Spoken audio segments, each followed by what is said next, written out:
Chase Thomas podcast. My nephew needs me to record. See, I already hate it. I hate it.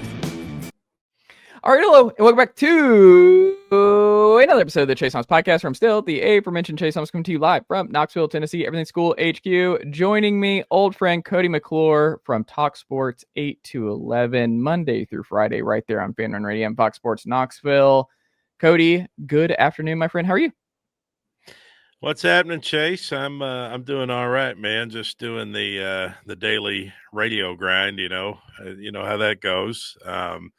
There's plenty going on right now, plenty to talk about. Football season, of course, but it's just the same stuff. You know, watching games, reacting to games, talking about the games coming up. You know how it is. How's life treating you over there Pretty in well. the Chase Thomas Kingdom? I don't know about a kingdom, but in the Chase Thomas space is good. With Khaleesi the dog doing great. Took her to the park today, getting that in. But staying busy, doing different things, writing and doing this podcast, and among other things. But things are good, and I appreciate you and all the FANRUN folks coming on here and us keeping it going. So it's I miss my Cody fix, because I tell my wife all the time. I'm like, Cody would just we were the big smilers, I think, at FANRUN, where I just think that the happy-go-lucky guys is how I would describe you the most. Yeah, most of these guys around here aren't very happy, so it was nice seeing you. It was nice. You were a nice change of pace compared to most of these guys around here. Most of them are just jerks.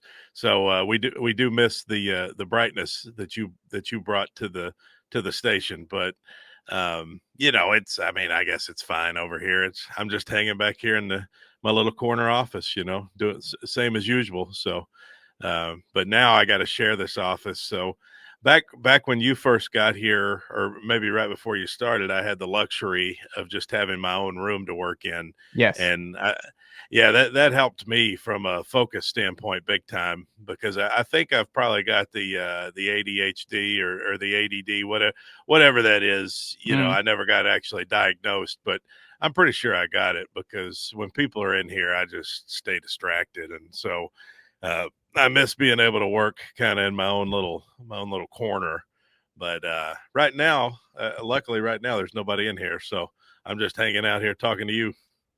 There you go. Well, I appreciate it. Yeah, it's I'm like you. I need the quiet to work, and especially with you writing and everything else, it's just you can't think when other conversations and all that kind of stuff are going on. It's a isolated activity, that you just kind of need to be on your own. It's hard to do both, man. Like I cannot write if my wife's home and in the room. Like I just can't do it. Like it won't work. I can't think.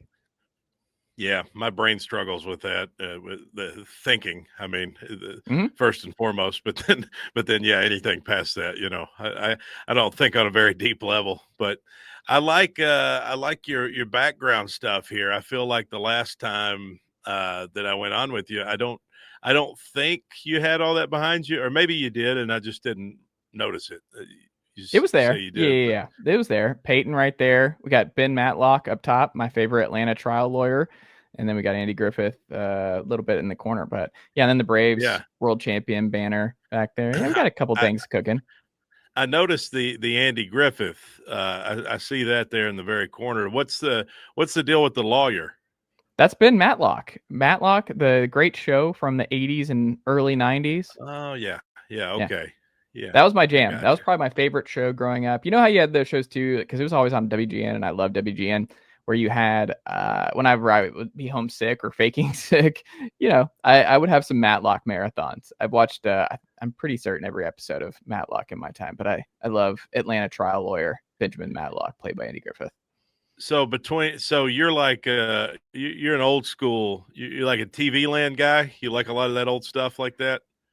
I mean, my favorite sitcom of all time is Frasier. I love Frasier. So yeah, Cheers was great. Obviously Andy Griffith, Matlock, all that. Yeah, no, I mean, there's I'm not I guess, I got to watch the only new stuff. 'Cause I mean, I still love new stuff. I love Curb.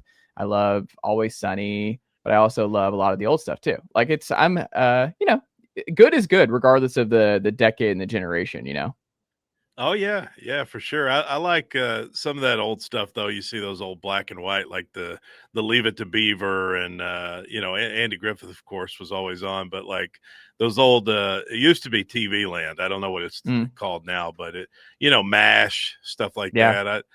I saw the actual scene of MASH, like the old car there, the medical whatever that, like the set of that is in Los Angeles, up like if you're going out toward Malibu, you go out, you take the 101 out to the west, and then you get off on a road called you go through Malibu Canyon, and there's like a big state park back in there where you can walk, and it's pretty good hike to the Mm, scene of the MASH set, but it's still there. Like you can go to it. huh. I hiked out there one time and went and looked at it just to do it, just get a few steps in, and beautiful area out there.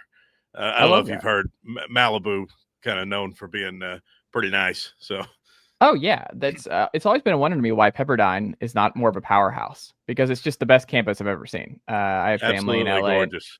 Gorgeous. Like if I had all the Yeah. money, like if you had all the money in the world, you can go anywhere you want to go.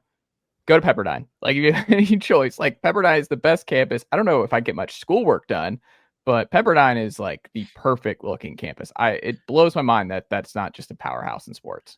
Yeah, it just sits up on top of that mountain Yeah. overlooking the Pacific Ocean. That may be that same road that I'm talking about, that because it spits you out somewhere over there. But there's two or three different paths you can take there. They go road. There's three different routes you can get over there. So I can't remember exactly which one Pepperdine sits on, but yeah, you're right. I mean, just absolutely beautiful, breathtaking views. 100%. Well, Cody McClure, Arkansas, it's a house divided for the McClure family this weekend with Arkansas coming in to Neyland Stadium on Saturday afternoon. Is Arkansas, Tennessee like a big one for you personally just because of growing up in Arkansas and that kind of history and everything else? Or is it just any other game for you? Oh, it's always big for me because I was the Tennessee fan growing up in Arkansas. I mean, I was always a Tennessee fan. I never even flirted with the idea of liking the Hogs. I hated them from the jump.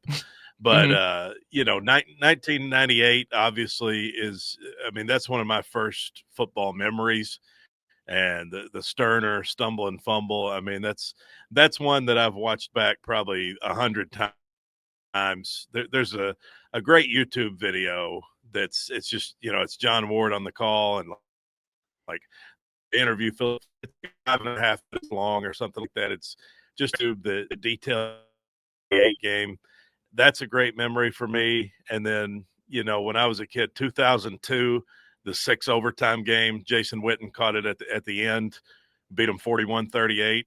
And then, of course, I had to take some lumps over the years, too. I was in Fayetteville when College Game Day was there in 06. Darren McFadden ran all over us. They were running the Wild Hog, and Eric Ainge was out of the game. And so that's a brutal memory for me as a kid. I was back in Knoxville the next year in 07, so I got to see us get our revenge when we beat them, which is the last time we beat them, 2007, as their fans have been pointing out all week. I remember that one like it was yesterday. Eric Yeah. Berry had 2 interceptions as a freshman. I mean, great game, just dominated them. But and then the last few, I mean, God, 2015, I saw us take an L. 2011, I was there when Joe Adams took the punt return back. That was a big L. And then, of course, last year. So thank God this game's not in Fayetteville. I'm glad we're back home in Neyland here because I feel pretty good about Saturday. But yeah, it was big for me, to answer your question. Big for me as a kid, and it wasn't really ever a house divided though, because my family, I mean, they're Tennessee fans. My dad's from here originally, so Mm. no house divided. I mean, my stepdad, he's kind of a hog, but not really. Nobody really cares too much about the Hogs in my family. What's your gut? Do you think this is a trap game on Saturday with the losing streak to Arkansas? Do you think the bye after coming out? I mean, Tennessee did lose coming off a bye in Fayetteville last year. Do you feel like it's pretty different? Are you worried at all about the coaching changes and just not really having any tape on Chris Wilson, this defensive coordinator, and what Arkansas is going to do there on Saturday? Where do you lean? Yeah, I mean, you worry a little bit about that. I mean, Bobby P is a good football coach, and he's just kind of been sitting there waiting to, my friend John told me when it happened, he said they let the wolf into the hen house and when Pittman brought him in, and now the hens are dead. So it does seem a little bit like Bobby P is, he's taking control there completely, just got rid of that defensive staff. I worry a little bit about that. They talk about the interim coach bump and all that. It helps teams, but not always, Like, I feel like that's kind of an overrated thing. Josh Heupel's pretty good off a bye week. Sure, we lost to him last year, but that was on the road without a quarterback like we've got this year. I don't know, Chase, what the breakdown would be in terms of their defense, whether it's more of an effort thing or more of a personnel thing. But what I saw in that Notre Dame game, I mean, that gave me no reason to really worry about them. I don't know if you saw. I think it was when Notre Dame got the touchdown in the second quarter, right toward the end of the half, the one that gave them 42 points. That touchdown, Jeremiah Love. I mean, that's some of the worst defensive effort I've ever seen from a team. Like, they just let him run all the way across the field, and nobody wanted to tackle him. And that's a pretty great running back Notre Dame's got. But I haven't seen anything from Arkansas that really worries me in terms of their defense. Now, I think they're capable of putting up some points, but I like Tennessee probably to cover this game. Interesting. I'm right there with you. I think that 69.5 total, I'm going over. I think there's going to be a lot of points scored on both sides in this game. I think Tennessee is going to score at will, but I also think Arkansas is going to score more than people think. Like, my gut is like somewhere between like 45 to 24, something like that, where the final point total, I don't think Tennessee fans are going to be satisfied coming out of this game. Do you agree? Where it's like, yeah, we won, we were supposed to win, but you got gashed on the ground again. Taylor Green had like 300 plus total yards. You won comfortably. The offense soared, but you still have the same concerns about the defense you had before the game, Yeah, and I do have some worries about Tennessee's defense, which some of the guys around here kind of act like I'm overreacting, but I do see some issues with our defense. Now, I think Jermod McCoy would have made a huge difference if you could have gotten him back. It allows you to play man-to-man, and you can just kind of sit those corners on islands at that point and get after the quarterback. But you're not going to have Jermod McCoy. He's not playing. And so I do think that Redmond, for as good as he's been as a freshman, he's a young kid, but the guy, he's kind of I wouldn't call him a liability because he's had some nice moments, but he's a freshman out there, and that's hard in the SEC. He's just not where you would want your starting corner to be. You know what I mean? So you get David Hobbs back. That should help on the interior. I hope that we're better at tackling, stopping the ball carriers than we were against Mississippi State.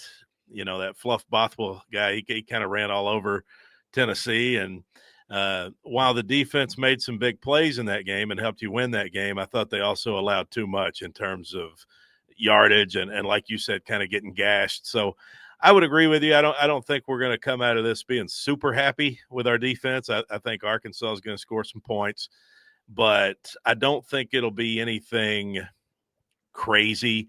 Like, if it is a shootout type of game, it's more of one of those kind of Tennessee wins by 2 scores type of shootouts, like a 45-28 or something like that.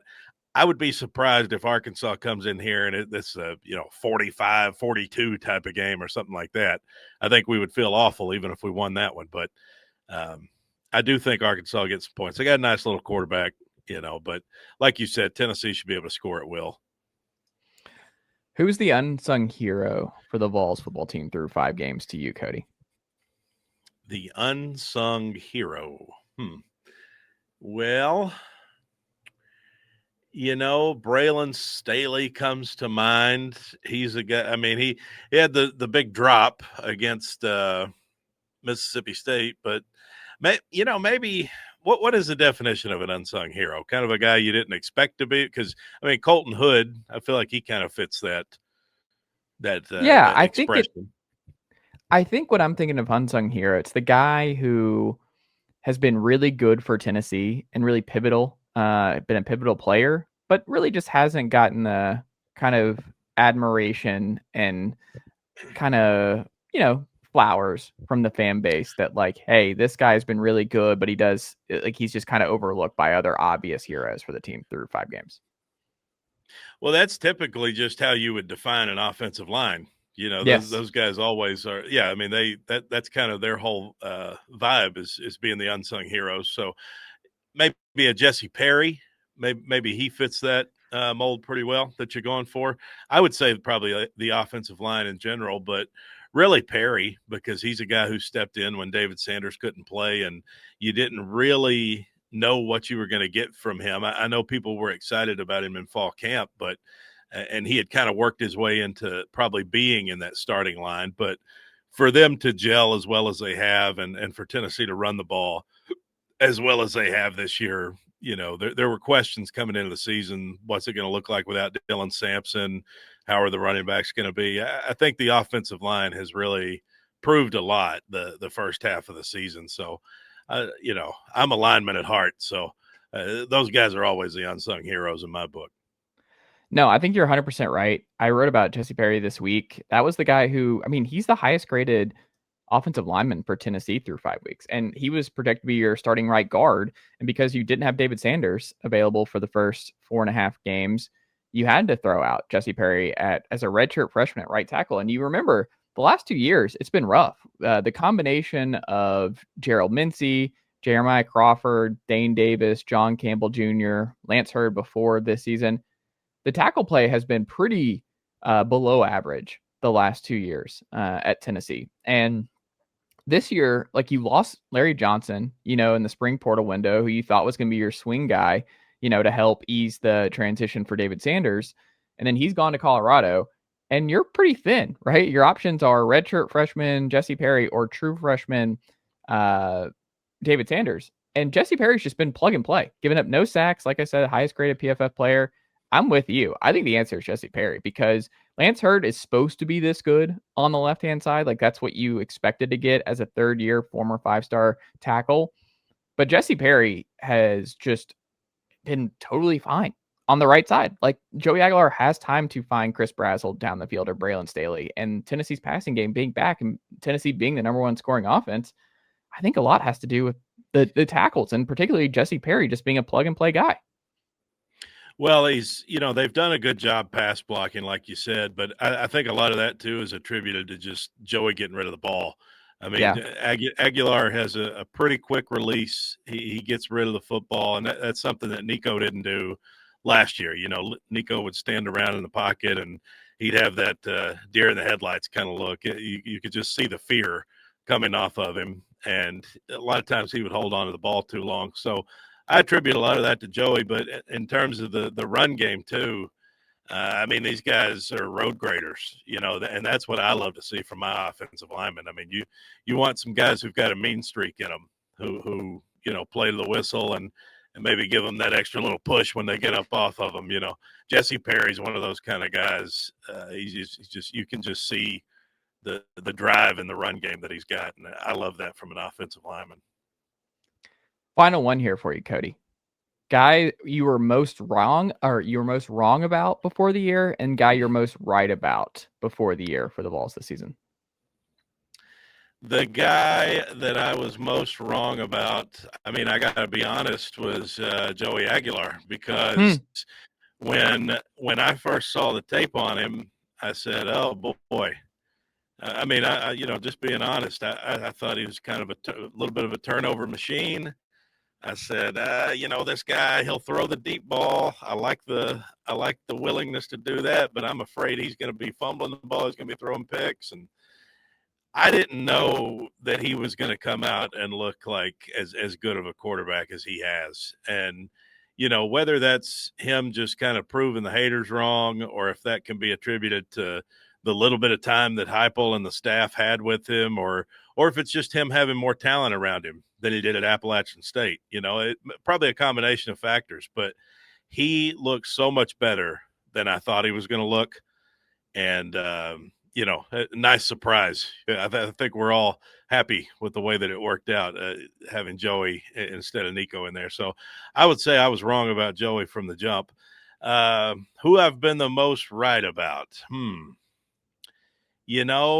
I would say probably Tennessee's defensive line, because I'm a big Rodney Garner guy. I trust in Rodney Garner. And you look at all the injuries, Chase, all the guys that got absolutely just banged up. I mean, you were down to, at one point in time, I mean, what's your fifth string, maybe defensive tackle? Like in terms of guys that you'd prefer to have out there in front of who you had out there. I mean, the depth and the development, that I think it's a real testament to Rodney Garner. And for me, I wouldn't even necessarily say that I feel right about it. I just feel vindicated in trusting and believing in Rodney Garner, because you see that development, man. You see, even when you're down to your fifth or sixth guy, like they're still holding their own. And yeah, they've given up some plays here and there, but you got to account for all those injuries that Tennessee's had up front. And it just shows you how good, and not only the injuries, but the losses. I mean, you had Omar Norman Lott, Omari Thomas, and Elijah Simmons all go to the NFL. Yeah. And I think Tennessee has really bounced back, given a lot of adversity on the defensive line between departures and injuries, to play pretty well and hold their own up front. So shout out to Rodney Garner. I love it. Cody, have you made your official prediction for this game yet? No, I haven't yet, but I feel good. The thing I keep looking back to is South Carolina 2023. That's what keeps coming to mind for me. It's the revenge factor. You dropped a game to them you shouldn't have the year before. And I know these are two totally different teams. This is not 2022 and 2023, but I look at that game, and this game gives me a similar vibe, like a similar feel. It's going to be a great crowd, a lot of people coming into town for it. I could see Tennessee buckling down a little bit on defense and potentially blowing this team out. Like we said, I think Arkansas will get some points. I don't think you're going to hold them under 24 or so. But if you could have them at 24, 27 or something like that, I think Tennessee scores 41. The team total is 41.5. I think they'll score over that. So the spread's probably about right. I'd take us by 2 touchdowns at least, and I hope it's more than that. But I don't know if I have an official score for you. I'll just throw out 45-27. Let's go with that for now. We're on the same page. It's about where I'm at. I like it. Cody, What can the good folks check out from you and the team over at FanRun this week? Oh, man, just click on my stories. We got a great writer, Aiden Sadati, who has been carrying a lot of the load on the website he's just a kid. He goes to the University of Kansas. I don't know why he wanted to be involved, but he did. And shout out to him, because he's doing a great job. He's a great writer. And, you can still look for my stuff on there too. But fanrunradio.com, that's all I've really got to promote. Well, and also listen to Talk Sports Monday through Friday right there on FanRun. I mean, if that's your thing, I mean, it's not for everybody, but if you give it a listen, you'll probably either love it or hate it. I mean, we don't really have too many people in the middle that are just like, it's okay, so you'll probably love us or you'll hate us. And either way, that'd be fine. That's great. Now you got Sam Beard over there. Bad News Bubba is great. Like, y'all got a good foursome right now with John too. Like, it's a good foursome. All very different voices. Y'all are all very different. Yeah, one guy's really loud. One guy's half asleep for the first hour. Bubba's just, he's Bubba. He's just whatever he is. Sam's solid. Sam's normal guy, solid guy. He's probably the best one we got on there. It's a great group, and folks should go listen every weekday, 8 to 11 on FanRun on the app, on AM 1340, FM 1057, and all that good stuff. So, Cody, thank you as always, my friend, for the time. I greatly appreciate it. And we'll have to check back in again very soon.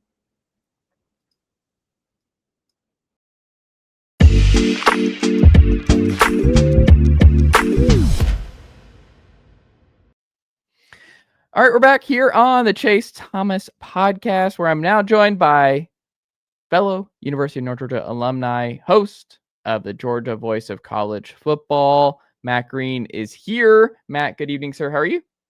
Good evening, sir. It is good to be back with you. Good for you to be back, my friend. A couple days removed. We got college football week 7 on the docket this week. It's already week 7, Matt Green. Feels like it was not that long ago. We were doing our SEC and Big Ten season previews, and here we are, week 7. Yeah, it really is crazy how the season flies by, but here we are. This might be like the best weekend of the season so far, just looking at like the slate of games. We got 6 SEC games and a couple more top 10 matchups. It's top 15 matchups. What's Illinois ranked? I'm not sure. It's not important. We'll get to They're ranked. Yeah. Yeah, a couple other ranked matchups. But yeah, it's I'm excited for it.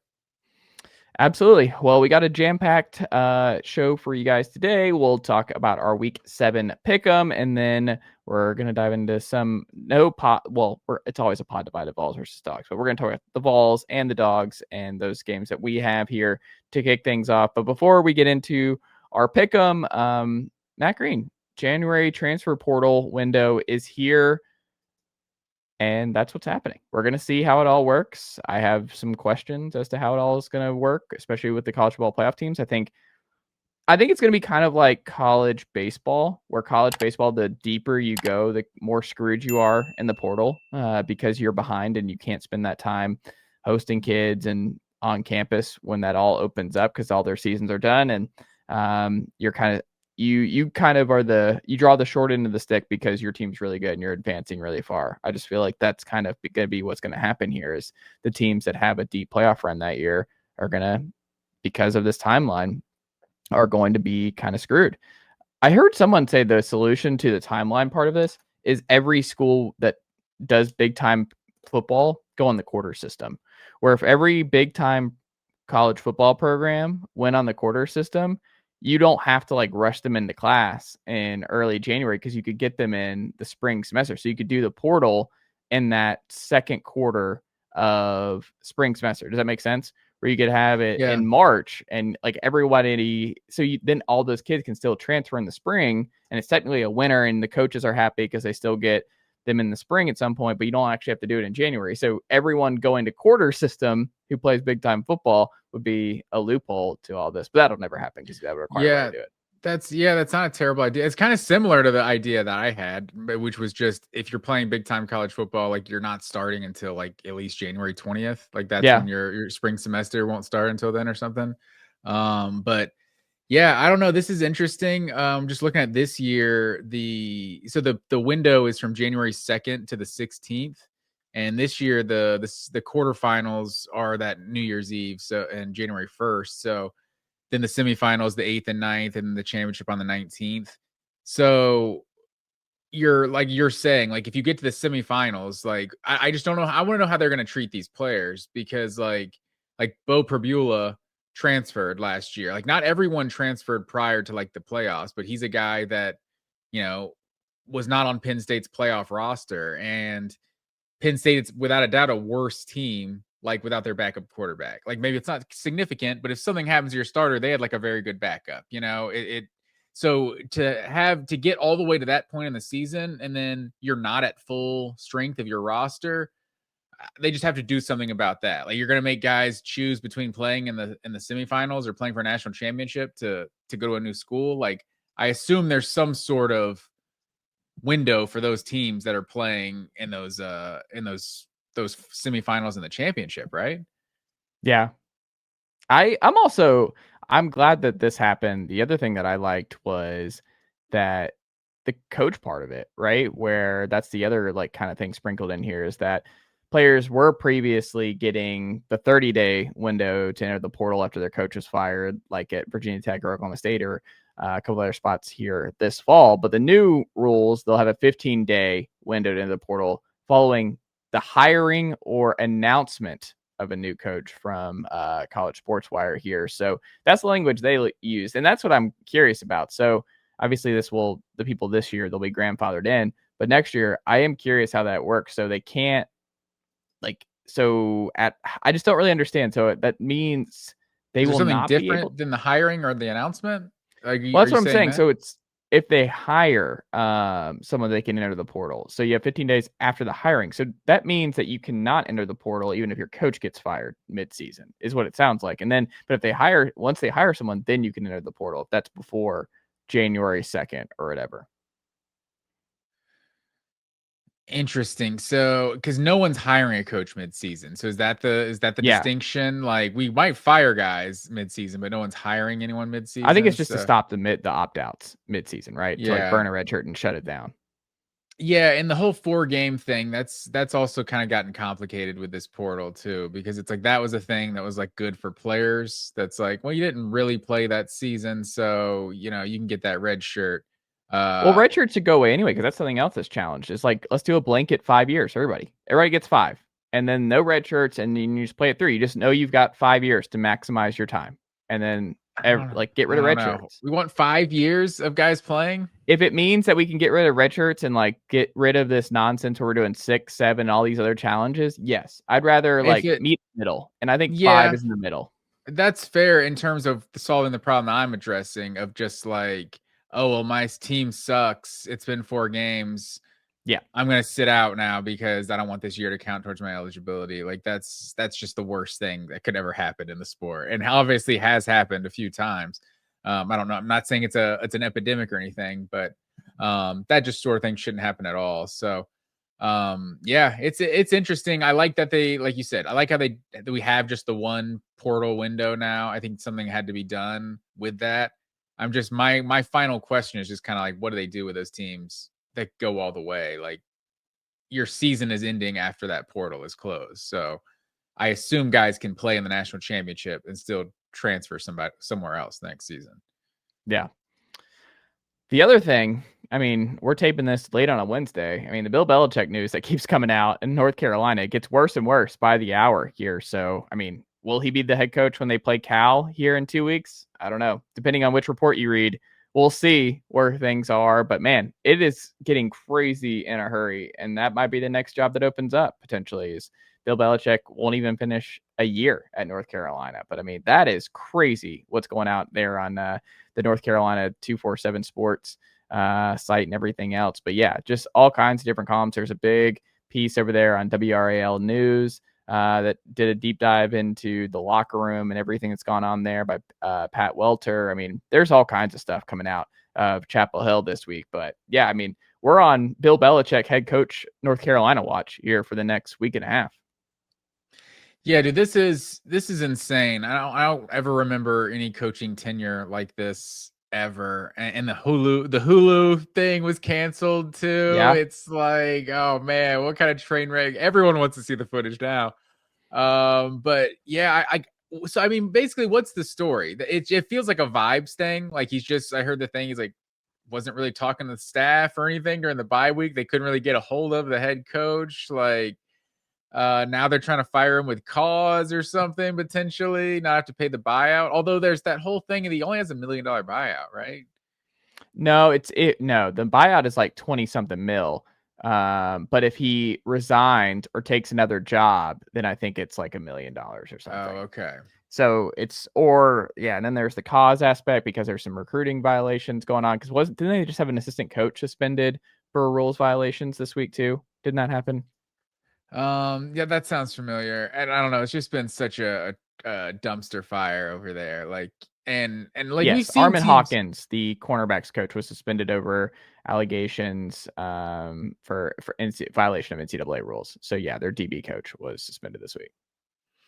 Wow. Yeah, it's like we see, like, you remember Nick Saban year 1 at Alabama, wasn't a good season. McCurby year 1, like, it wasn't anything special. You've seen plenty of like good coaches have like a bad year 1 because they're taking over a program that, needed some help. So I've never seen anything like this. Like North Carolina is just so bad. Just on the field, they're just so bad. And then just with everything going off the field, I've never heard of a coach not making it through the end of October, other than Mike Price, who never got started to begin with.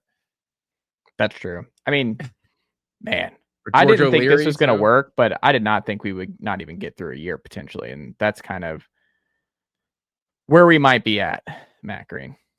Yeah, it's wild. We'll stay tuned. I don't know. Is this the worst? Is this the worst hire of all time? I mean, it's up there. It has to be, right? It's one of the worst hires of all time for sure. Because I think it's worse than like the Mike Price or like the George O'Leary thing, like firing a guy before he ever got hired, because it's like he did something that like didn't match the standards of the ethical or moral standards of your university or something like that. You know, you have like kind of a moral high ground to take. Like Bill Belichick has come and been a terrible coach for you, and also kind of made your program look like a joke. And like kind of whoever hired this guy kind of seems like a joke, you know, that you're like the boosters of North Carolina that kind of pushed for this hire kind of look like a joke. So it's like, I don't know. It's like it's not just a bad coach. Like it's just a bad branding for the entire football program. I mean, Chad Morris is up there. His Arkansas was awful. Les Miles is pretty bad at Kansas. This is just so much worse than just a bad team. It's like, yeah, Les Miles is a bad one. But I don't know. It's terrible. It's bad. It's very, very bad. And we'll see how it all unfolds. But man, goodness gracious. We'll keep an eye on if Bill Belichick's already coached his last game at North Carolina before our preview pod next week. I don't know. We got to make a prediction here. How many over under 2 games Bill Belichick as a head coach of North Carolina? I mean, there's just so much smoke. Like the smoke is just kind of overwhelming. You know what I mean? Like it's just so many different places where different news organizations. There's just too much for me to go over. You know, it just feels like a lot. So I'll say under. I think this is continuing just to get crazier and crazier. So I'm gonna go under. Yeah. What about 1? I mean, they have a bye this week, right? So I'll probably say whatever. If anything's gonna happen, it's gonna happen during these 2 weeks, right? A week and a half. They have a bye this upcoming week. They do. I believe so. Yes. Okay. Yeah. This seems like the time it would happen. Yeah. Their next game, October 17th at Cal. So yeah, I would probably guess he's fired before they go to Cal.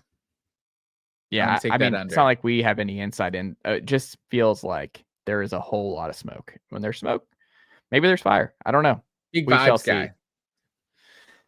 Goodness gracious. Week 7, pick 'em, Matt Green. How are we in the standings as we go into week 7 here? In the standings, sir, I got a 1-game lead on you on the money line, 45-22 on the season, picking winners. You are 44-23. And then against the spread, I got a 7-game lead on you, sir. 39-28 against the spread this year, 58%. You are at 32-35 at 48%. Just dipped below 500 last week. I trust you'll bounce back this week. And then Zeus 5-2 on the year with his home dog of the week. So shout out to Zeus for that one. There you go.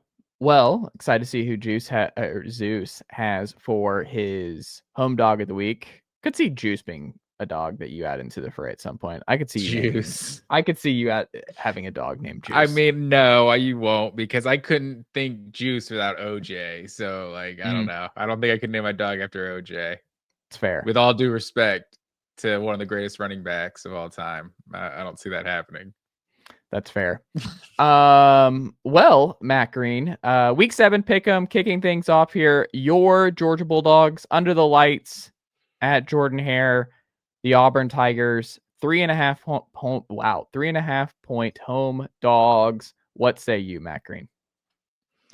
This is an interesting one, sir. Georgia's won 8 straight coming into this rivalry. Auburn has, since Kirby Smart was hired, Auburn has never ended a season with bragging rights over the Georgia Bulldogs. The one time they got them, Georgia beat them a couple weeks later in the SEC championship.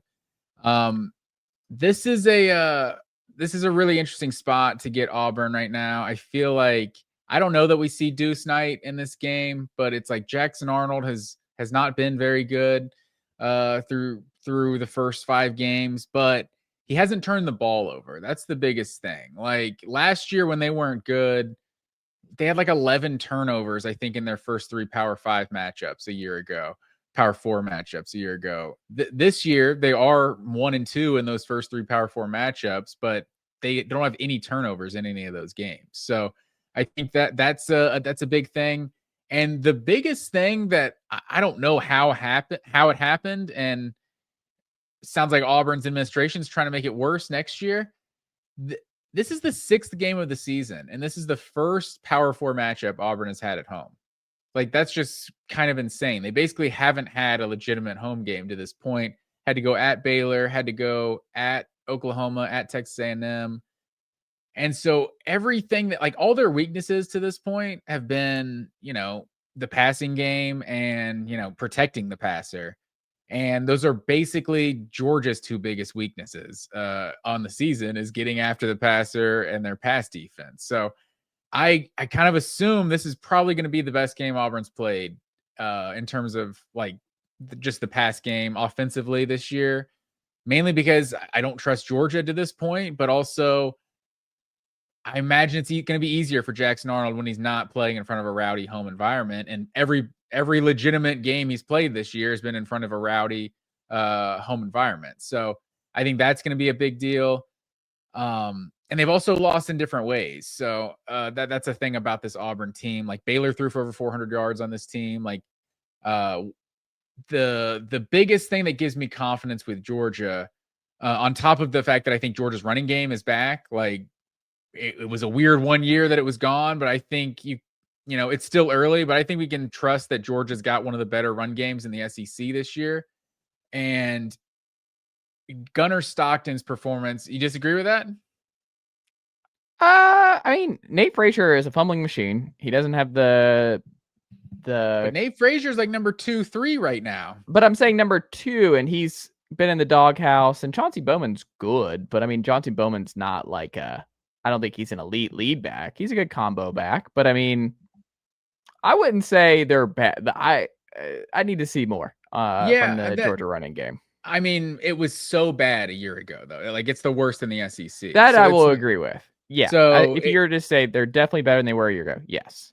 Yeah, and Gunnar is also a part of that run game too. So that's kind of an X factor a little bit. But I mean, Bowen's. I mean, look at his numbers so far this year. What do you have, like 12 for like 120 against against Alabama a couple weeks ago? Like he was gashing Alabama, and I mean, granted, everyone's been gashing Alabama to this point. We'll get into that a little bit later, but yeah, on top of the running game being just enough to keep the defense honest this year. It's not all on the quarterback every game. And then Gunnar Stockton's performance against Tennessee, I think I just feel a lot better about Georgia going into a rowdy environment because we've seen them do it before.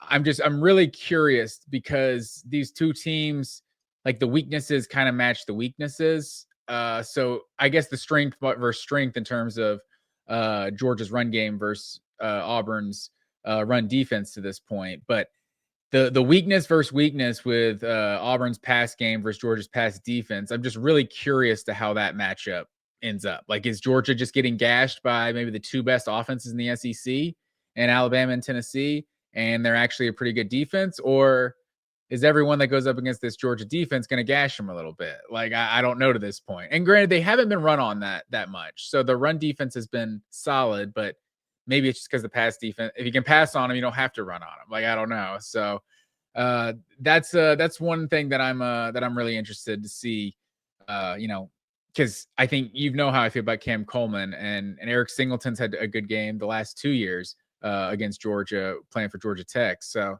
I think Cam Coleman's probably, if Cam Coleman doesn't have like a 50 yard touchdown in this game, I think there's no chance Auburn wins. Like, I think they have to get like a big play, and maybe it's Coleman, maybe it's Singleton, but like they have to score like a 50 yard touchdown, I think, at some point in this game, because I don't trust I don't trust Jackson Arnold's ability, like Ty Simpson and Aguilar. Aguilar was kind of doing both, gashing the deep ones and the short stuff. So, yeah, I think when it comes down to it, I think this is going to be one of the better games we've seen Auburn play. But in the end, and I know this is at night, Tennessee wasn't at night. I think Georgia's gone on the road and beaten a better team so far this year. I don't think this is going to be easy, but I'm going to say Georgia wins and barely covers that 3.5 point spread. I'm going to say Georgia 27-23. Yeah, I mean, the last time they were here, it was crazy in 2023. Brock Bowers obviously went off. I mean, Oscar Delp, this could be a big Oscar Delp game, potentially. I think they need to continue to get him more and more involved in their passing game, and we'll see what that looks like in the game plan for Delp in this one. Noah Thomas is playing a lot, but yeah. I'll say this. I've been so adamant about not comparing Oscar Delp to Brock Bowers. You know, that catch against Kentucky last week, I was like, I may have been selling this guy short on how like he was showing some legitimate speed. Like he needs to be more part of this offense.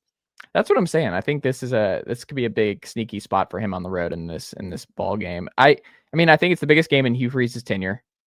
Under the lights against Georgia number 10 here. They're vulnerable. But the thing about how Tennessee attacked Georgia and how Bama attacked Georgia is not what Auburn's good at. Like, that's what I keep coming back to, is just that where Georgia struggled this year, where they could have easily been 0-2 in those two ball games against Tennessee and Bama, is those two teams were extremely aggressive through the air in the first half and were scheming up just a lot of open dudes, and they were attacking Georgia's secondary. They were aggressive and put Georgia on their heels.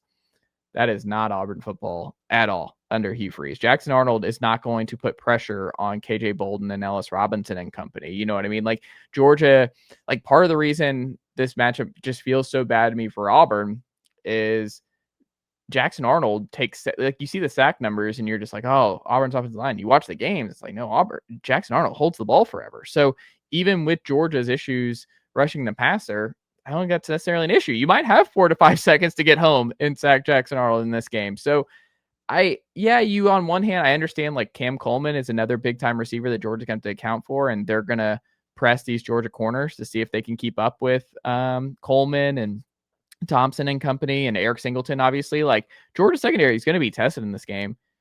I just don't think this Auburn offense has the same juice. Like, part of the reason that Georgia has been, I think, susceptible to these losses is the teams that can really push them to be like, hey, you're going to have to score 30 plus to keep up with us. That's when Georgia gets into some problems, you know, and that's part of the reason they beat Texas, part of the reason they beat Kentucky's and the Auburn to the world. Like, I don't think that's the same as what Tennessee and Bama did to Georgia. So I just don't think it's a good matchup for Auburn. I don't think Auburn's going to win this football game. I think Georgia should coast here. Like, again, we're in an every given Saturday situation here in college football these days, but they should. Like, Auburn's offense, I don't think this is a good matchup for Auburn. I think this is a good matchup for Georgia. So Georgia should win this game, and it should not be one of those where you're like, like you're sweating it out. Like, Georgia should be just a better football team than Auburn. I'm going to go Georgia 30, Auburn 17, but I could see even lower, like 30-13 or something. But Georgia should, I think, win comfortably here. This is a good matchup for Georgia. So do you think Georgia is, like, significantly better than Oklahoma, Texas A&M? A&M is, I'm not buying the A&M juice right now. Oklahoma, I think I trust more than A&M, especially Oklahoma's defense. A Mateer-led Oklahoma too. Yes, I'm going there. I mean, Georgia, like, they're 5th in offensive efficiency right now. Like, the offense isn't bad at all. I mean, Auburn's 111th in passing yards per attempt. That's just not what Tennessee and Alabama and the teams that have given Georgia problems do. So I don't think Georgia is going to have the kind of issues defensively they've had the last big games that they've been in. So I don't see it. I think Georgia's closer to the top 3. Like, I think top 5-ish, I think, are all pretty jumbled. Auburn's not in that group. Yeah, that's interesting. I think that my biggest thing is they're at home. Like, I think Jackson Arnold seeing ghost, hold on to it too long. Like, lot of that can happen when you're playing at Oklahoma, especially that Oklahoma crowd specifically. Like, he probably saw the rowdiest crowd we'll ever see for Oklahoma because they hate him so much. You know what I mean? No, but I mean, he was at home when Tennessee walked into what's that song? Walk in your trap, take over your trap. Like, Tennessee walked into Oklahoma last year. Jackson Arnold, huge game, all the hype in the world, and got completely obliterated and benched in the middle of the game. Like, yeah, it's gonna be a good spot for him technically, but I mean, Georgia can come in and do the same kind of thing against Auburn. But he has looked better this year than he did last year. He hasn't. Jackson Arnold's not good. Bad quarterback. He's without a doubt better than he was last year, though. Like, they were turning the ball over. He was so much worse a year ago. It was just the turnovers. He has cleaned up the turnovers, but he still holds on to the ball too long. He takes a bunch of terrible sacks. He doesn't push the ball down the field. He has all these great weapons like Singleton and Coleman and can't get them the ball. No. His running ability is not nothing, though. But I mean, he had that last year. But I'm saying the actual production is there this year. Like, he's had some good games running the football. Like, I don't know. He's averaging like 3. I mean, he's had games where it's 3.7 yards per attempt of the year. Like, it's still no. bad. That's fair. I just I don't know. You know, they're last in 10+ yard passing plays in the SEC, and in 20+ yard passing plays. Are they? Yeah, it's not great, especially when you have such good wide receivers. Awful. Like, that's the main thing of being a quarterback. Got to throw the football, Matt Green. I'm just saying, he's really bad at it. Things are usually easier at home. That's all I'll say, and that's what's got me worried. It wasn't easier at home for Jackson Arnold against Tennessee last year. I hope it's more of the same, but we'll see. Speaking of Tennessee, Arkansas 11.5-point home or road dogs traveling to Neyland Stadium. Matt Green, before I dive into my predictions here, what say you about this game? So Arkansas has lost 3 straight coming in. Not all 3 were bad losses. I guess Memphis was definitely a bad loss. So I guess 2 of the 3 were bad losses. I mean, not bad loss. Memphis might be the G6. They're a solid team, but it was the way it happened. Like, they just that's fair. Yeah, not great. They should have kind of taken over that game. But they're just so unpredictable at this point. And that might just be crazy enough to work, if we're being honest. Like, I don't know. Bobby Petrino, I think, this guy's got a track record. I feel like they gave up on Pittman. And I think it showed in that Notre Dame game. I wonder if the interim coach kind of, coming out of the bye week, if it kind of, refocuses the team.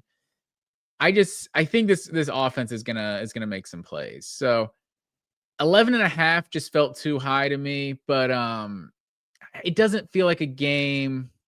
Like, I feel like they're going to hang with Tennessee a little bit just because this offense is so explosive, but I just don't think they're going to be able to score with Tennessee, and Tennessee's going to get some stops, and Arkansas is just probably going to get like no stops.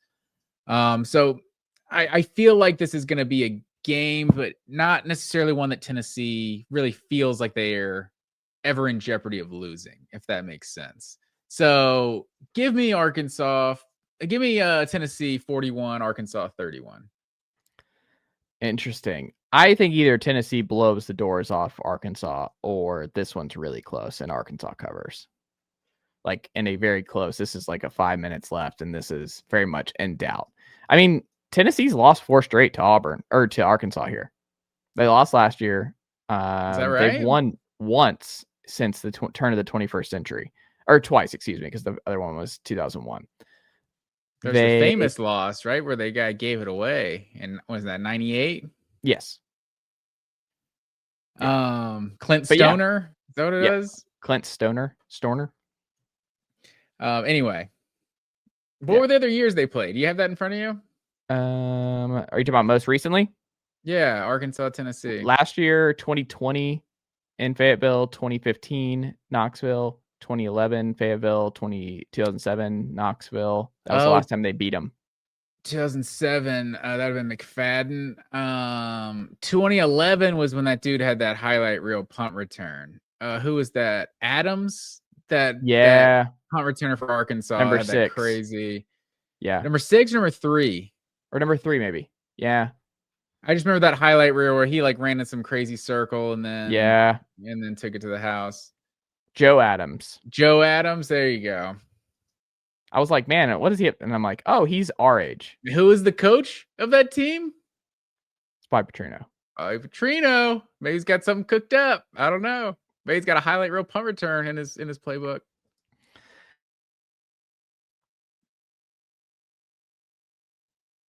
doesn't really know what Chris Wilson's going to be scheming up for Arkansas because Petrino cleaned house on the defensive side of the ball and hired his own guy here in Chris Wilson. So we'll see on that front.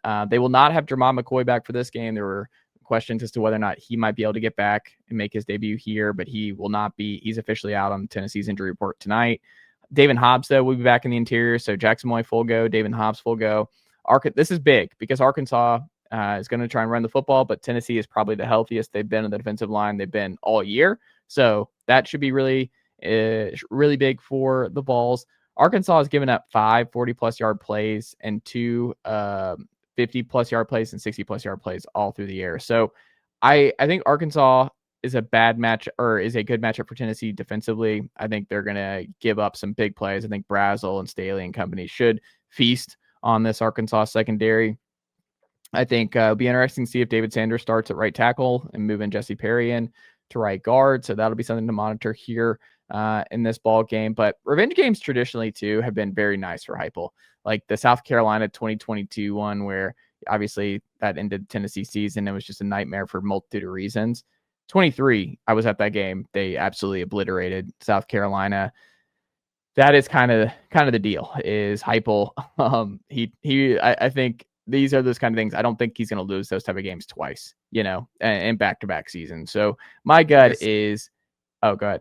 I was going to say, I guess last year ruined their SEC championship chances, but not their ultimate playoff chances. Right. You think Tennessee beats Texas in the SEC championship 2024? Last year? Yeah. No. But I think they beat them this year. I'm not looking forward to whenever they play. That's going to be one of the worst uniform matchups they play next year. College football has ever seen. Yeah, they come to Knoxville. Arch is coming to Knoxville. That hopefully maybe Tennessee will bust out the black jerseys or something. Depends on what it is, because Tennessee does the black uniforms around Halloween. So I don't know when that game is going to be. So if it's by Halloween, then yeah. You could also do the smoky grays for that game. Yeah, something like that. Just the amount of orange and white. Like we got. You won't really notice. It's Texas wears all white. It's not like you're really going to notice. It's going to be that much of a clashing. But Tennessee white, orange, white versus all white. I don't know. I don't know. It's a bad uniform matchup. I stand by it. Give me Tennessee 48, Arkansas 20. 48-20. Blowout. Yeah. Give me a blowout here. Next up, Alabama at Missouri. I think this is actually the biggest game of the weekend that no one will treat as the biggest game of the weekend. 2 top 10 teams in S&P Plus from Bill Connolly. Mizzou hosting Alabama at noon, 3.5-point home dogs. This has to be your Zeus home dog of the week, Matt Green. I'm torn, man. I'm looking at this team on paper, and this Missouri team looks pretty good, man. Pretty good. So I got a trivia question for you. Missouri has beaten Alabama twice all time. Mm-hmm. What cities were those games played in? Oh, I have no idea. I think I could give you like 10 chances. I mean, you wouldn't start with Columbia or Tuscaloosa? Well, the fact that you're asking me this question tells me that it's definitely not in Columbia or Tuscaloosa. It is neither of those. They played in Birmingham and Jacksonville back in like the 50s. I think the last time Missouri won these games. It was the first 2 times they played each other. But I think only twice since they joined the SEC. But yeah, I'm looking at this team on paper, and like Ahmad Hardy's leading the nation in rushing. Like this run game looks legit. Bo Prabula looks legit, but they ain't played nobody, Paul. Like that's what I keep going back to. Like they haven't played anybody. Just Alabama's been getting run on by everybody. I really wish this was a night game. I feel like that this is a night game. I'd be ready to pick Missouri to win. I feel like I'm so close to picking Missouri to win just because on paper they seem like they pressure the quarterback, they run the ball well, they kind of seem like they do the things that it takes to beat Alabama, and they probably have just a slight athlete upgrade on Vanderbilt, and I think a slight upgrade on Vanderbilt in that game and played on the road, that game could go a little differently. So I'll do it. I think the Missouri Tigers get it done. I'm going to say Missouri wins this game. There's a case for it. I mean, Mizzou's got the best rush defense among teams who've played Power 5 competition this year, but Alabama can't really run the ball anyway. Jay Miller's helped a little bit, but that's not really been their bread and butter. Bama's 80th against Power 4 competition, Matt Green, rushing the ball. Like, teams have averaged 5.7 yards per attempt, 7 TDs, nearly 200 yards on the ground for this Alabama rush defense. Like, Ahmad Hardy, you talked about it, but Buell and company, it's a tough matchup, but like you said, I would like this more if it was a night game for Mizzou, like 11 a.m. kick, kind of a sleepy time here. I can't do it because ultimately I'm conflicted because I know if Mizzou wins this game, Tennessee is going to get their tails kicked next week in Tuscaloosa at night. So I'm going to call me Tide Thomas this weekend, Matt Green, because I need Alabama to win this game for Tennessee to have a real shot here. Because if Alabama loses this game, no chance. Bama's losing 2 straight, especially back in Tuscaloosa against the Vols. So I am pushing hardcore for the Alabama Crimson Tide to do what they need to do. They need the Birmingham SEC office to do what they need to do if this game's close. We need to make sure that Alabama escapes Columbia, Mizzou with a victory to ensure that Tennessee's got a good shot of winning on the road next week in Tuscaloosa. But in all seriousness, I just I feel very silly, but I mean, Ty Simpson, I do think is a better quarterback. I think he's been more tested. I think Bama showed a lot in the second half, especially even down the stretch of the first half against Vanderbilt, right? Like, they could have kind of imploded there and they drive right back down the field after that Vanderbilt answer and steal some points late on that wheel route. Was that to Jeremy Bernard, I think, who ended up scoring on that right before the half for Bama, but then they took care of business in the second half. They made key plays when they needed to, causing Diego Pavia to make some red zone issues. Like, I just feel like they're growing as a team, and I think Alabama is the best team in the SEC this year, so they should win this game. I think Mizzou is a good team, but I don't think they're ready for this moment, and I think they're going to be hit the mouth a little bit. Ahmad Hardy, I think, is a really good player, but Briel's a really good player. It's going to be very, very different with a team that has 80+% blue chip players on the other side of the roster. So I think Bama steals this. I think they learned their lesson from that early season debacle in Tallahassee. It's not going to be the same kind of deal here in crowd. No offense, but I don't think it's going to be the same raucous crowd that they were dealing with in Tallahassee. Give me Alabama straight up 34-28 Tide. Yeah.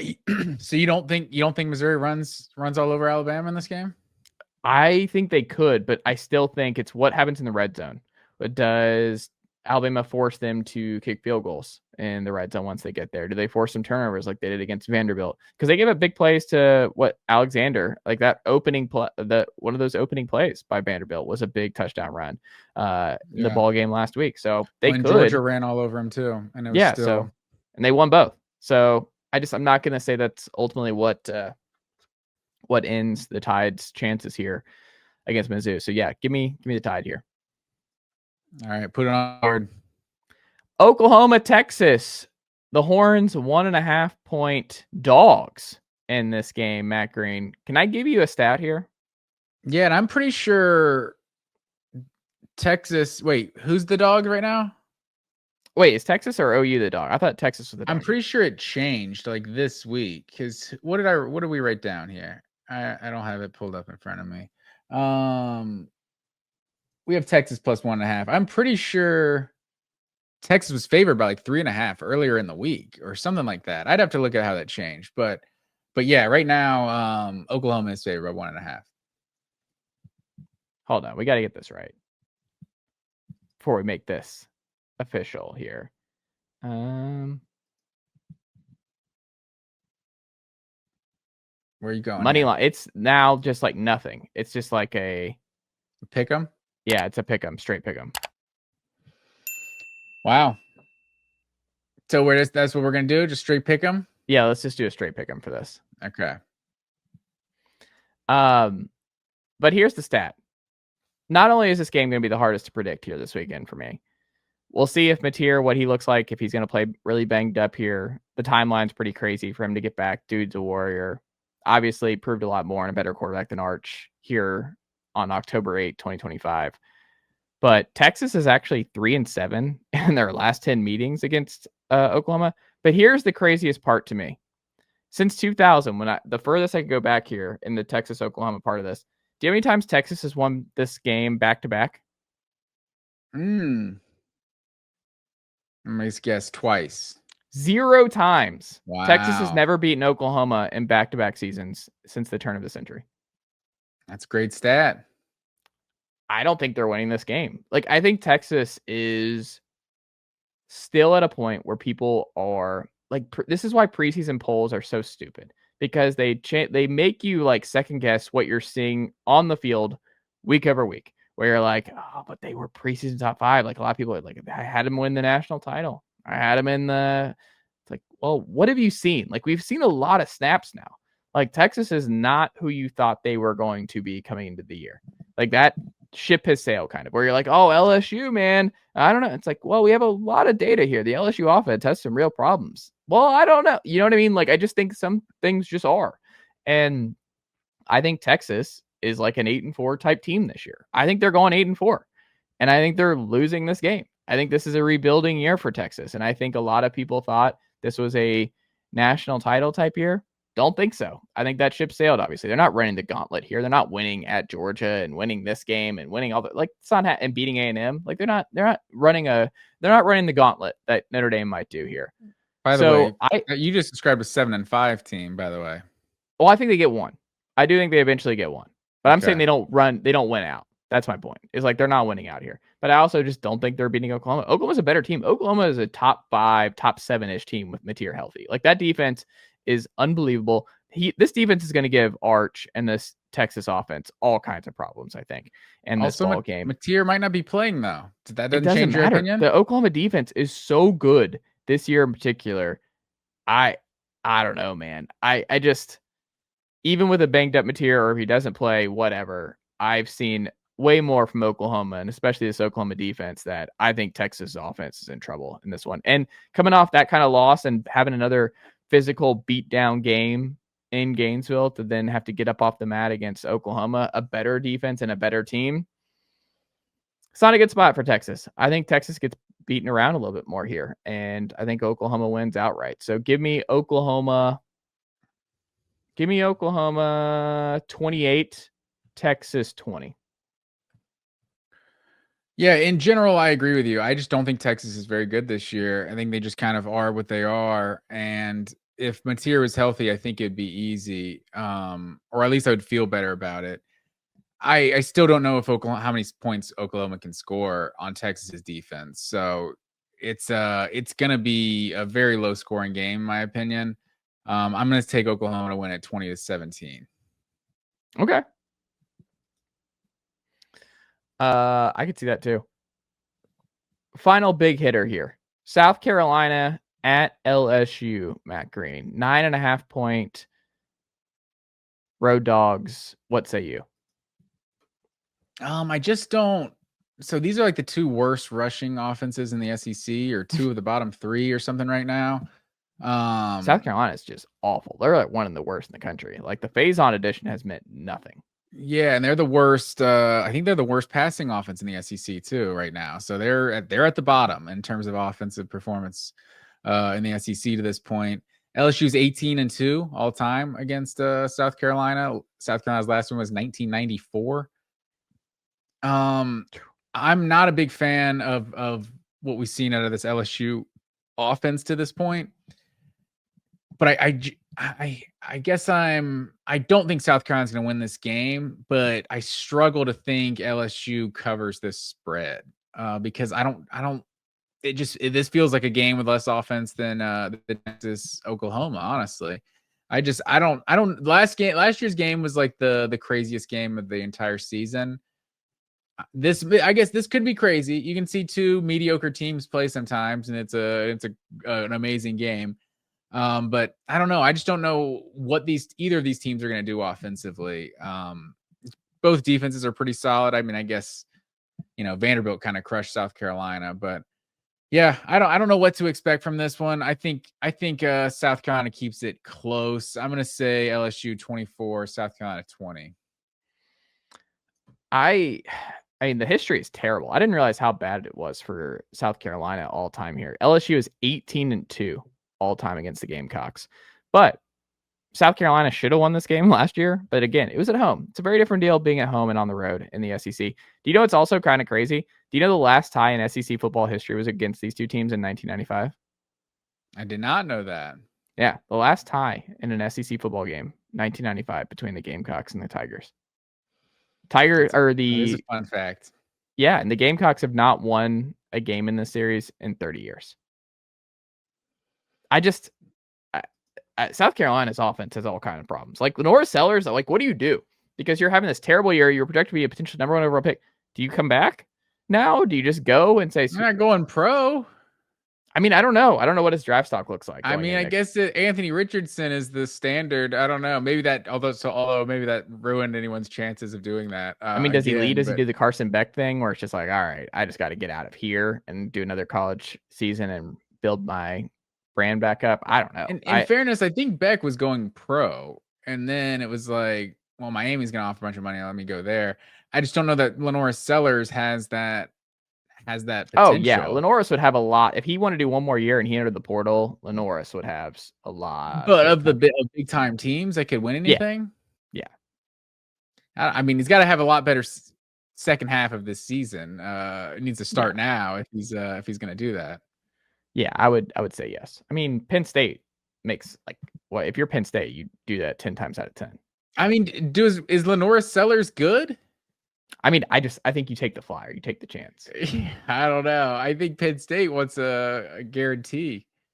Yeah, we'll see. That's a different deal altogether. But I guess what I'm saying ultimately, though, South Carolina is just having the season from you know what, and LSU is not for real, but they're going to win this game. So give me LSU in a nasty game. I don't want to watch any of this. Like, this game's going to be awful. Yeah, this is not going to have my TV's attention, I think, throughout Saturday with a bunch of other big games on. But this is the one the SEC tries to hide, that 745 SEC network. Yeah. Yes, and then after the fact, they're like, good win by LSU, statement win. And you're like, all right, okay. LSU, give me LSU 24, South Carolina 17. All right. So neither of us have them covering. There you go. Let's do our quick hitters for our final picks here. Matt Green, Michigan, 2.5-point road dogs at USC. What say you? I think I like USC in this one. I'm going to go USC 30-24. I think this is where USC gets them. They should have beat them last year.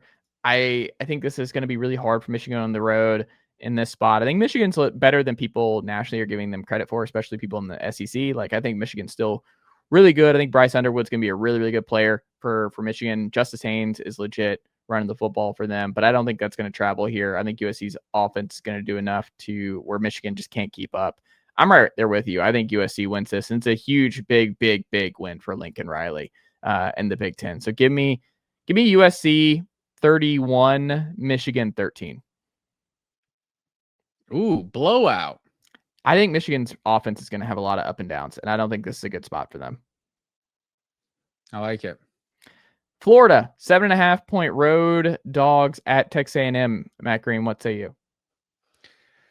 I saw what a Marcel-led Texas A&M bunch did in Gainesville, Florida a year ago, and I think this team is a lot better than they were a year ago. And I think Marcel Reed's better than he was a year ago. And this one's in College Station.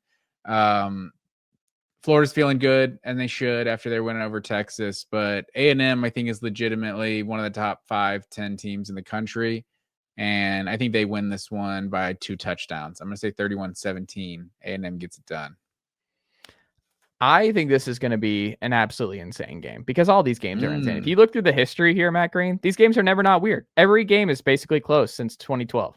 Like, every single one is basically close. And this is back-to-back brutal games here, is my guess. And I think this is going to be bizarre. I think it's going to have a lot of twists and turns. I think Marcel Reed and A&M is going to do some dumb stuff to keep Florida in this game.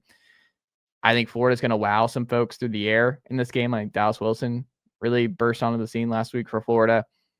I think Florida's going to lose in stupid fashion, but I do think Florida is going to make this a game up until the very end. A&M fans are going to sweat this one out. Give me A&M 27, Florida 26. Ooh. All right, I like it. Pitt, 10.5-point road dogs at FSU. New quarterback in there. Eli Holstein benched. Florida State trying to stop the bleeding here. What say you? I think Florida State's good, but I don't Okay. know that Florida State's good. I'm going to say Pitt keeps this one close, but Florida State wins. I'm going to say 36-31. Florida State wins this one. I think Florida State's good. They're just not great.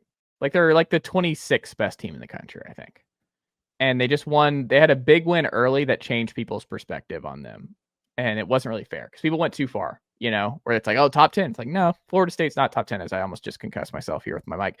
But yeah, no, they'll win. They'll roll. Pitt in this spot. I think it's a nice get right game for the Noles.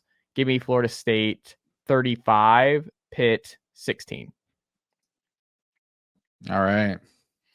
BYU at Arizona, 1.5-point home dogs. I haven't heard a home dog of the week here for Zeus, Matt Green. What say you? The Mizzou was a half home dog because this was my real home dog is the Arizona Wildcats. No, you have to pick one. Zeus cannot dance around the two. He has to pick one. That's what I'm saying. I wasn't all in on Missouri. Like I didn't know that I was picking Missouri when we started the show. I wanted to. I was waffling back and forth. But Arizona was the plan all along. Arizona is the home dog of the week. They're going to upset BYU. I mean, it's a 1.5-point spread, but BYU 5-0 to this point. Yeah, no Fafita and the bunch. They're going to get it done. Okay. I don't think so. I think BYU is really good. I think BYU could win the Big 12. It's Texas Tech, BYU, Utah. Who am I forgetting here at the top that we think is legitimately good in the Big 12? I mean, Baylor's good. Yeah, but I don't think Baylor's in that top 4 right now. No. You said who? Cincinnati is who I was thinking of. I think better Cincinnati. Than Baylor? Huh? Think Cincinnati's better than Baylor? Yes, I think they're more complete. I think Baylor's offense is better than Cincinnati's offense, but I think Cincinnati's team as a whole. Beat Iowa State. Who are you putting in? You said BYU, Utah, and Texas Tech, and who else? Cincinnati. And Cincinnati. Yeah, interesting. I think it's the 4 best in the Big 12. I don't know if I can make a separator yet. I think Iowa State and Baylor are still in that. Okay. In that top group. I don't think Arizona is actually good. I think they're still like a 7-5-ish team, and I think Baylor's legitimately really good, or BYU is extremely is really good. So give me BYU on the road, beats Arizona outright, 34-20, Cougs. What threw me off is so I got a dynasty on the college football video game with Arizona, right? I'm like 6 or 7 years into my dynasty, and I finally decided, with my great power, I would make positive change in this world. And I shuffled up the conferences. I just brought the Pac-12 back completely. So I kind of forgot about the whole, like when you were talking about the best teams of the Big 12. I just you can customize the conferences in there. I was like, you know what? We're bringing back like 2030. I brought the Pac-12 back. There you go. I love it. Final 2 here, Matt Green. Ohio State at Illinois, 14.5-point road favorites. What say you? I just this feels like, obviously this is Illinois Super Bowl. Like, that's not like to be derogatory or anything, but fun fact for you, Illinois, their last win over Ohio State in Champaign was in 1991. And they've actually beat them 5 times since then that were all in Columbus. Yeah, they won 5 straight from 88 to 92. Funny enough. But I feel like this is just such a huge game. This is like Illinois, like the season where everything's coming together. And also, like we were talking about with Texas earlier, like every week that goes by and Texas looks worse and worse, like that Ohio State win kind of looks worse and worse, And so I think this Ohio State team is good, but they still don't feel as dominant as they were a year ago at times. Obviously they lost a couple games, but they just don't have the firepower, like the horsepower I feel like they've had in years past. Like, so obviously they have Jeremiah Smith and he's the best player in college football. He's the best wide receiver in college football, but the offense hasn't just been, firing on all cylinders by any means. So I question Ohio State's ability to cover this spread, to be honest. So I don't think this one's going to be very close, but I'm going to say Illinois keeps it close and that we get like a kind of a snoozer, to be honest, like a 24-13, a game where Ohio State's just probably dominating most of the game. And we're sitting at like a 14-3 halftime, or like a 10-3 halftime kind of game. And Illinois just gets a lot of 3 and outs or something, and Ohio State's getting off the field. It's just, I'm going to say 24-13. Ohio State wins, but doesn't cover. Yeah, I think they win and cover. Illinois, I don't think this is a great spot for them. I'm shook up by that Illinois blasting from Indiana a couple weeks ago. I haven't fully recovered. So I'm going to say Ohio State wins and covers. Give me Ohio State 27, Illinois 7. Ooh. Final one, Indiana 7.5 point road dogs at Oregon. What say you, Matt Green? I think I might be buying into the narrative of Dan Lanning facing some of these big time offensive minded coaches, and a couple losses to DeBoer. We've seen a loss to Ryan Day a year ago, a win versus Ryan Day as well, and in Eugene. Even though he cheated to do it. I don't know. How do we feel about that? Dan Lanning cheating. Now they've changed the rule.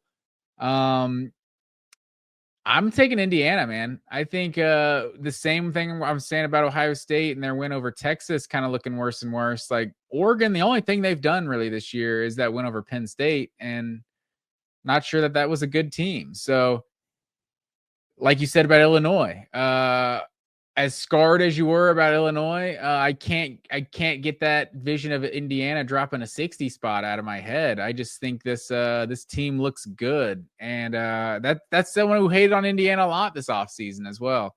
But I'm gonna take Indiana 35-31. Go on the road and get it done. Interesting. Not a chance. Indiana's getting splashed. They're getting splattered in this game. This is a big Oregon statement game. This is where it's like Oregon and Ohio State are in their own class atop the Big Ten, and that Indiana they really poured it on Illinois a couple weeks ago. I think there might be some comeuppance here. I think this could be a disaster for Indiana on the big stage. I think Dante Moore is legitimately really good. I think Oregon's finding their stride a little bit here. I think Indiana's going to come in here thinking they can hit him in the mouth and really just win this game outright. And I think Oregon makes a statement. Give me the Ducks here big. Let's go Oregon 38, Indiana 20. All right, put it on the board. Well, there you go. What's the final tally as you wrap up here, Matt Green? I was getting pretty bold this week, sir. I took Missouri and Bama. We disagree on. Then we both we agree on a lot. I took Arizona, you took BYU, and then Indiana and Oregon. Those are the only 3 we disagree on as far as money line. But there's a few differences as far as the spread goes. Arkansas, Pitt, Illinois. We both took South Carolina to cover but not win. So we'll see. Could be some shakeups on the standings next week. We'll see. I love it. Matt Green, always a pleasure, and I'll talk to you again in a couple days. Yes, sir. Nicely done, nephew. The Chase Thomas Podcast. Hell yeah.